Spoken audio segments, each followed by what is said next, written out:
was a bit of a fail. Hello one and all, welcome to Seen Through Glass, and welcome to what I was hoping to be an epic intro to this video with drone shots of the Palm Beach area north of Sydney. I was told about this road and this lookout point by an excellent photographer who I will credit below. And so came up here super early, it's like, well, it's 8 AM, so it's not actually that early. Got here, my drone didn't work, so, you know. On top of that, my girlfriend's been bitten by about 3,000 spiders, and I think she's kind of fallen out of love with Australia and its wildlife. Everything seems to be creeping her out. So I reckon that makes it time for breakfast.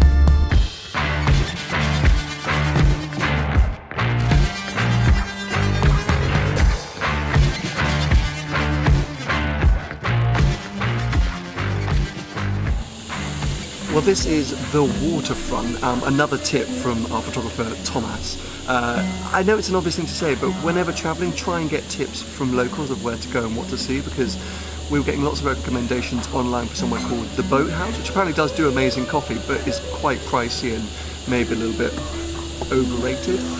He recommended this place, which is stunning. Look, we are on the water. It's really cool. It's kind of like a bit of a flamenco vibe, and it's a nice way to recover from the drone fail, which is a bit disappointing, but still, that was an epic road to drive my car on this morning, and I love the morning. So getting up early, getting out, driving, and now coming for breakfast is pretty much my dream day.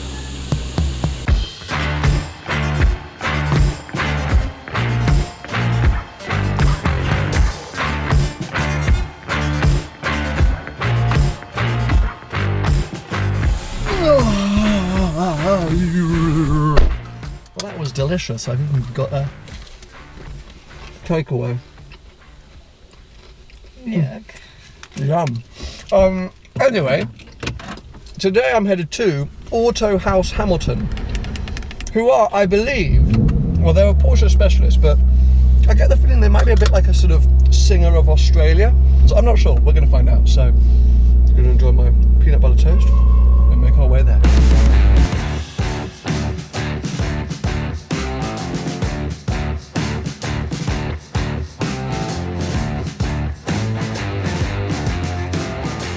So here we are then, AutoHaus Hamilton, and I've got it wrong. These guys aren't the sort of singer of Australia. They are this true Porsche specialist. They handle everything from GT4s to original Targas, do nut and bolt restorations, a few motorsport bits, and we're going to dive inside in a second and have a full tour from the owner, Grant.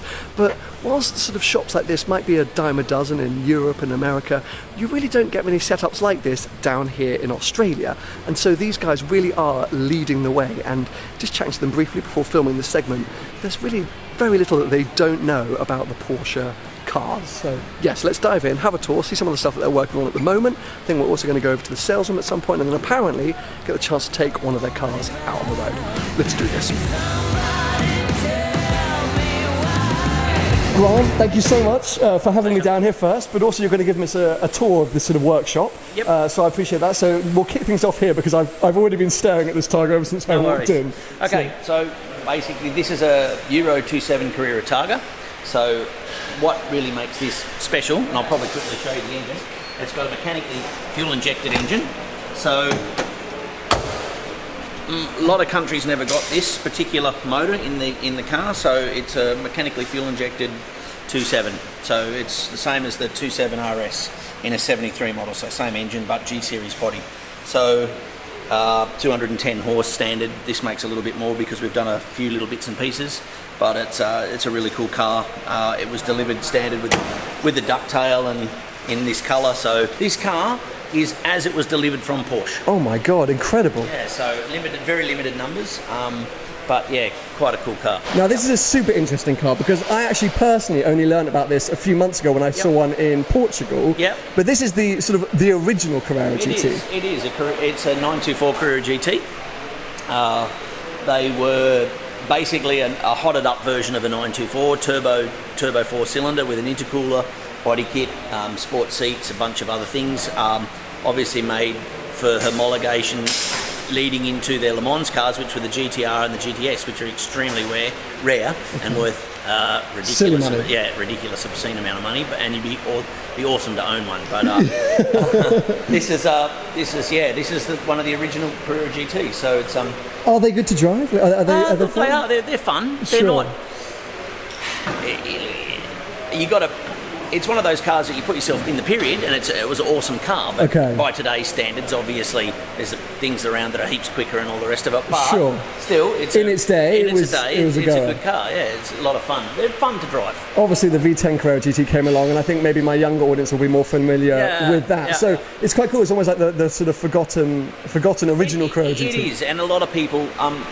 We work on a number of these here. There wasn't a lot brought to this country. I think we only got about 22 or 23 of them brought to Australia. Do you know how many they did in total? I don't remember the exact number. I've got small to admit. numbers. So, It's super cool. I love how flared the wheel arches are, just beefy. Look, it was kind of a. I guess you would say it is a bit of a rocket bunny kit before its time. Yeah, absolutely.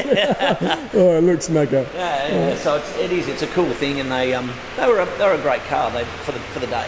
Really, down this side of the shop, we work on predominantly service cars, so daily service, various bits and pieces, depending on what day you're here as to what you'll see.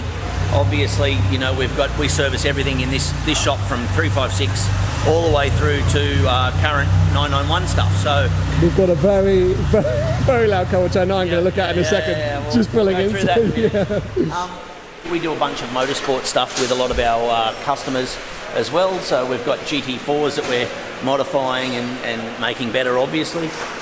Down the back there we have a rally car that we're going to build to send overseas. Oh, nice. Later on in the year we've got to do a couple of events in Finland and in Norway. Oh, brilliant. So that'll be fun. Yeah, that'll be awesome.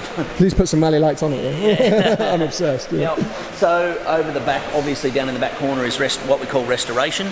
So we do restoration of basically anything that you want, but a lot of the early cars being the value that they now are, we restore mainly early 911Ss, 911 turbos, things like that. So, and it's all sort of nut and bolt restoration, or are you improving where possible as well? No, so nut and bolt. So basically you'll strip a car and we refurbish it back to original, but everything's new. So we also do modifications and things like that to various cars, but mainly these days, given the value of a lot of the early cars, people are wanting us to get them back to original. So that's what we work hard to do. So we're doing a lot of that at the moment. I think currently we've got about 10 of those cars in various states of restoration. I have to say, Australians clearly pick good colours, because going by the orange Targa and then there's a yellow Targa, I mean, you were brave with your colours. On the other side of the shop, a lot of what we do is mechanical restoration work. So the black car over here has just had the transmission rebuilt. This is a customer spec car. So in other words, he's started with a 964 donor car and then turned it into a speedstery type. I was going to say, because again, that was a pretty impressive colour for a speedster. Exactly. Well. So he's modified it with our help, obviously, and we're putting a bit of a hotter engine in it, doing all the suspension, bigger brakes, all sorts of various different custom type work. So again, that's one of the ones that we do a bit of custom work here and there. And then obviously the 356 on the end.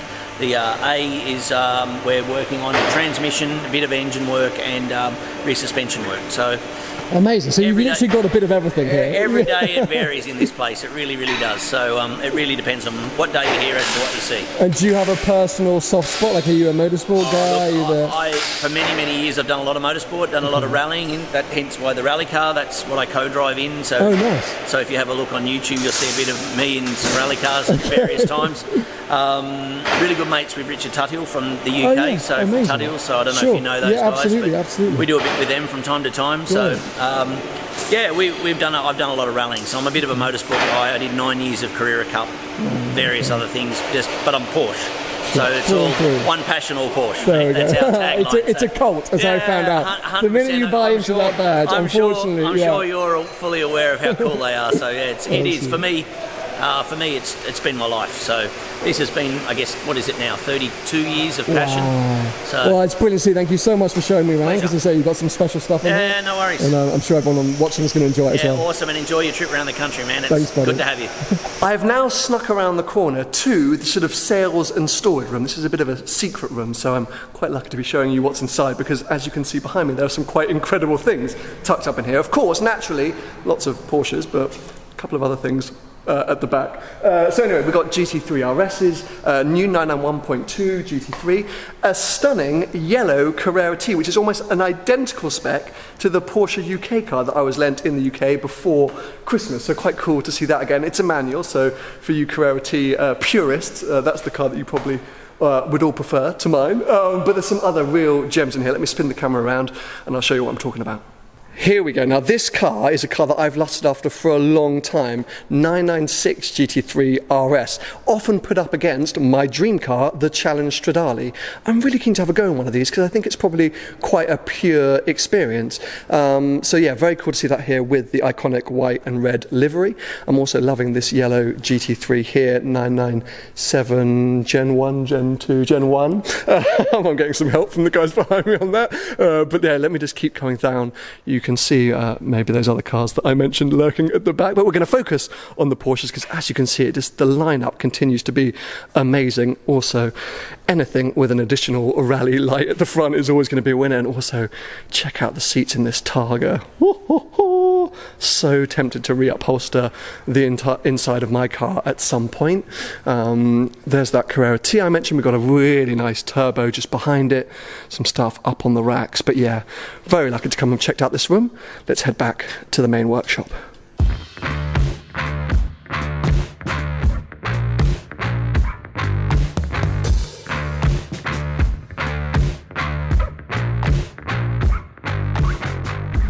What a ridiculously cool place this has turned out to be. I mean, if I didn't want an air-cooled 911 before, I do want one now. That orange Targa. I mean, all of them, all of the cars. And this, I didn't even show you this. I need to drive past it in a second. But also seeing that Carrera GT. I just suddenly got this weird itch for one of those, even though Grant said it wasn't the best car in the world. It just seems super cool. But yeah, look at this thing. What even is that? Incredible. Let me say goodbye to these guys. See you later. There's the little project car. What a beast. Nice to meet you. Wow. Wow. Today has been a good day.